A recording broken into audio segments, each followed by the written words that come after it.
Rank 1, the intern. You're 21 years old, top of your class, and you just became the lowest form of life on Wall Street. Summer Analyst Intern. 10 weeks to prove you deserve to sell your soul full-time. You show up at 6 a.m. in a suit that costs more than your monthly rent. Nobody looks at you. They hand you a stack of spreadsheets and say, "Fix this." You don't know what's broken. You figure it out, or you're gone. The other interns are from Harvard, Wharton, Princeton. You're competing against the best minds in the country for a job that will destroy most of them. You eat lunch at your desk. You eat dinner at your desk. Sometimes you eat breakfast at your desk because you never left. An MD walks past you in the hallway. He doesn't know your name. He never will. At the end of 10 weeks, they keep half and cut the rest. No warning, no feedback. Just a tap on the shoulder and security walks you out. You survive. You get the return offer. Your parents are proud. They have no idea what you just signed up for. This is rank 1. You just bought a ticket to the machine, and the machine is hungry. Rank 2, the analyst. First-year analyst. The bottom of the food chain. The person who does everything no one else wants to do. Your day starts at 9 a.m. It ends when someone above you says it ends. That's usually 2 a.m. You build financial models in Excel until the rows blur. You format pitch books in PowerPoint until you see slides in your sleep. PL's fix. 2 words that define your existence. A VP sends you corrections at midnight. You fix them by 1. He sends more at 3. You work 100 hours a week, not sometimes, every week, for 2 years straight. Your friends from college are traveling, dating, living. You're in a windowless conference room, arguing about font sizes on a slide deck. The money is good, $150,000 in your first year. But divided by the hours, you're making less than minimum wage. Your body starts breaking, back pain, eye strain, anxiety that wakes you at 4 a.m. even on the nights you get to sleep. 3 analysts in your class already quit. 1 had a panic attack in the bathroom. Nobody talks about it. This is rank 2. You're the engine of Wall Street, and engines burn. Rank 3, the associate. 2 years of hell. You survived. Or you went to a top MBA and skipped the worst of it. Associate. You still work brutal hours, but now you have analysts beneath you to absorb the worst tasks. Your job shifts from doing the work to managing the work. You check the models. You review the pitch books. You catch the mistakes before the VP sees them. If the analyst makes an error, it's your fault. If the VP is unhappy, it's your fault. You own everything below you and nothing above you. You start talking to clients, real conversations, real money. Billions moving based on presentations you helped build. The first time a CEO shakes your hand and asks your opinion, you realize the game has changed. But the hours haven't. 80 to 90 hours a week. Your girlfriend leaves. She says she's tired of dating your voicemail. You look at the VPs above you. They're 35 and look 50. You wonder if that's your future. The exit opportunities are calling. Private equity, hedge funds, twice the pay for half the pain. But you stay because you're not done climbing. This is rank 3. You can see the top from here, and it's both beautiful and terrifying. Rank 4, vice president. Vice president. It sounds important. On Wall Street, it's the beginning of where things actually matter. You don't build models anymore. You tell people what to build and why. Your world is now clients and deals. Relationship management. The art of making a CEO trust you with $1 billion decision. You run the day-to-day execution of transactions. Mergers, acquisitions, IPOs, the deals that make the news. Below you, analysts and associates work through the night. You manage their output. You're responsible for quality and deadlines. For the first time, you can sometimes leave at 6 p.m. Sometimes. The flexibility is real, but fragile. Your salary, plus bonus, crosses $400,000. You buy a nice apartment. You start looking like someone who belongs here. But the pressure shifts. Below VP, they measure your hours. Above VP, they measure your results. A deal falls apart because a client loses confidence. It's not your mistake, but it's your problem. Some VPs stay here forever. It's comfortable, controllable. The last rank where you're allowed to be a little bit human. This is rank 4. You're finally at the table. But the people at the head of the table are playing a different game entirely. Rank 5, Director. Director. The rank nobody talks about. The invisible bridge between execution and power. Not every bank has this title. Some call it Senior VP, some call it Executive Director. The name changes, the pressure doesn't. Your job is to win business. Not just execute it. Find the clients. Build the relationships. Bring in the revenue. You pitch Fortune 500 CFOs in boardrooms that cost more than your childhood home. Every quarter, someone asks, how much revenue did you generate? The number is your identity. Your worth measured in dollars billed. You mentor the VPs below you. You compete with the directors beside you. Everyone wants the same thing. Managing director. The funnel gets narrow here. 10 directors compete for one MD slot. The politics are vicious.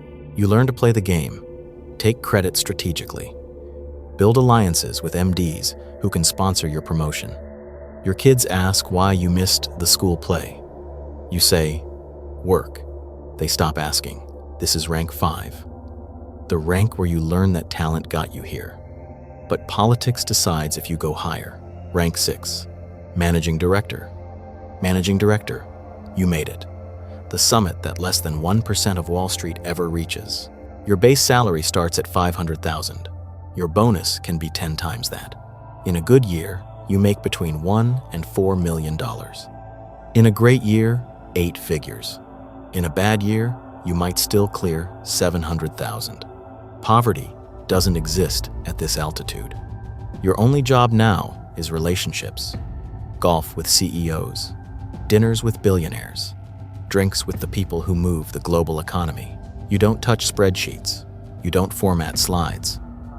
You walk into rooms and people stand up. Every deal the bank closes in your group flows through your network. You're the rainmaker, the person who makes it rain revenue. But the throne is made of glass. 1 bad quarter and the whispers start. 2 bad quarters and the phone calls stop. The bank doesn't care about your 20-year track record. They care about this quarter. What have you done for me lately is the only question. You watch a colleague get fired on a Tuesday. He was an MD for 12 years. By Friday, his name is off the door. You go home and stare at your reflection. You don't recognize the person who stared back 20 years ago. This is rank 6. The money is real. The power is real. And so is the understanding that none of it is permanent. Rank 7, Group Head. You don't just close deals anymore. You run the entire division. Group Head, M&A, debt capital markets, equity capital markets. Pick one. They're all yours now. 50 to 100 bankers report to your structure. MDs, directors, VPs, associates, analysts. A pyramid of talent and ambition underneath you. You set the strategy. Which industries to target, which clients to chase, which deals to walk away from. Revenue targets in the hundreds of millions. Your group's performance is measured against every other group on the street. You compete against Goldman, Morgan Stanley, JP Morgan, not at the analyst level, at the top, where one lost deal means hundreds of millions in fees gone. Hiring and firing decisions land on your desk. You build the team that builds the revenue. One bad hire cascades. One good hire transforms. The board of the bank knows your name now. You present at leadership meetings. Your numbers are on the slide that the CEO shows to shareholders. At this rank, your personal and professional identities are the same thing. You are the group. The group is you. This is rank 7. You're not playing the game anymore. You're designing the board. Rank 8, Head of Investment Banking. Every group head reports to you. Every division, every deal, every dollar of investment banking revenue. Head of Investment Banking, the most powerful non-CEO position in the building. You manage thousands of bankers across dozens of countries. New York, London, Hong Kong, Singapore. The sun never sets on your operation. Your compensation is in the tens of millions. Stock options, deferred comp, packages designed by lawyers to keep you golden handcuffed to the firm. You sit in meetings with the CEO and CFO of the bank itself, not clients, the bank. Your employer is now your peer. Regulators call you personally. Senators invite you to testify. The Financial Times quotes you by name. When markets crash, your phone rings first. When deals die, your name is in the headline. You've spent 25 years climbing, missed anniversaries, missed childhoods, traded your 30s and 40s for a number on a screen. Your third wife understands the deal. The first two didn't. This is rank 8. You run the machine, but the machine runs on you. Rank 9 president, coup. They give you the entire firm, not just investment banking, trading, wealth management, asset management, everything. President and chief operating officer, the person who actually runs the bank, while the CEO does television interviews. You're one heartbeat from the top. Every operational decision, every risk calculation, every crisis response flows through your office. The CEO is the face. You're the engine. When things work, he takes the bow. When things break, you fix them at 3 a.m. You manage 40,000 employees, a balance sheet in the trillions, risk exposure that could destabilize the global economy if mismanaged. 2008 haunts every decision. You were there. You saw what happens when the machine breaks. Banks die. Economies collapse. Millions lose everything. The weight of that memory sits in every meeting, every risk report, every late-night phone call. Your net worth is in the 100 millions. You could retire tomorrow. But retirement means irrelevance. And irrelevance is the only thing Wall Street fears more than bankruptcy. This is rank 9. You're the most powerful person nobody outside finance has ever heard of. Rank 10 CEO, Chief Executive Officer, the name on the building, the face on CNBC, the voice that moves markets with a single sentence. You sit at the top of a machine that moves trillions of dollars every single day. Your compensation package is public, 30 million, 50 million. The number is printed in newspapers and debated by strangers. But the real currency isn't money, it's influence. Presidents call you, prime ministers listen, central bankers consult you before they set interest rates. When you speak at Davos, the room goes quiet, not because of your title, because your decisions affect every portfolio, every pension, every mortgage on the planet. The board can remove you in an afternoon. Shareholders can revolt in a quarter. The job is absolute power with an expiration date. A trading scandal breaks. It's not your fault, it's your name. Congressional hearings, front page headlines, your face next to the word crisis. You survive it. CEOs always survive the first scandal. The second one is the one that ends you. At home, your kids call you by your first name, not dad. They grew up seeing you on television more than at the dinner table. This is rank 10. You run Wall Street, and Wall Street runs you into the ground. Rank 11 chairman. They don't fire you, they promote you, sideways, upward, into a title that means everything and nothing. Chairman of the board, the ceremonial seat above the CEO, the elder statesman, the oracle. You don't run daily operations anymore. You set the strategic direction. You approve the biggest decisions. You hire and fire the CEO. Your phone still rings, but less often. The urgent calls go to someone younger now, someone hungrier. You sit on 3 other boards, Fortune 100 companies. Each one pays you $500,000 a year to attend 4 meetings. The power is still there, but it's a different kind, quiet, structural. The hand that shapes the board rather than the hand that plays the cards. Younger MDs look at you the way you once looked at the MDs above you 30 years ago. The cycle continues.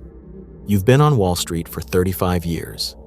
You've survived 3 recessions, 2 market crashes, and a financial crisis that almost ended civilization. They'll name a conference room after you, maybe a scholarship. The building will forget you within a year of your departure. This is rank 11. The title is permanent, the relevance is not. Rank 12. The legacy. You retire. The announcement makes the Wall Street Journal for one day. Your farewell dinner has 300 guests. Half of them are calculating who gets your clients.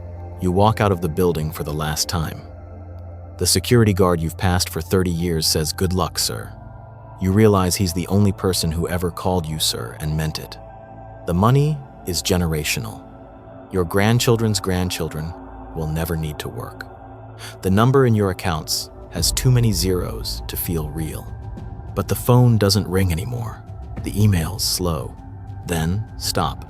The machine replaced you before your parking spot went cold. You try golf. You try philanthropy. You try a board seat at a startup. Nothing fills the hole that the job left. Because Wall Street wasn't your job, it was your identity. And when the identity is removed, what's left is a man in an expensive suit with nowhere to go. Your first wife sends you a birthday card. You don't recognize the handwriting at first. It's been 20 years. Your second wife is in the Hamptons. Your third wife is on the phone with her lawyer. Your kids are successful. They work in finance. They're making the same mistakes you made. And they won't listen when you tell them. You sit at a restaurant where you used to close billion-dollar deals. The maitre still knows your name. The table is the same. But the power is gone. A young analyst bumps into you on the street. He doesn't recognize you. 5 years ago, he would have killed for 5 minutes of your time. You had the money, the power, the title, the corner office on the highest floor in Manhattan. You had everything Wall Street promised. And the one thing it didn't promise was happiness. Nobody told you that part, because on Wall Street, that's the one number they never put in the pitch book. The final balance. All profit, no peace.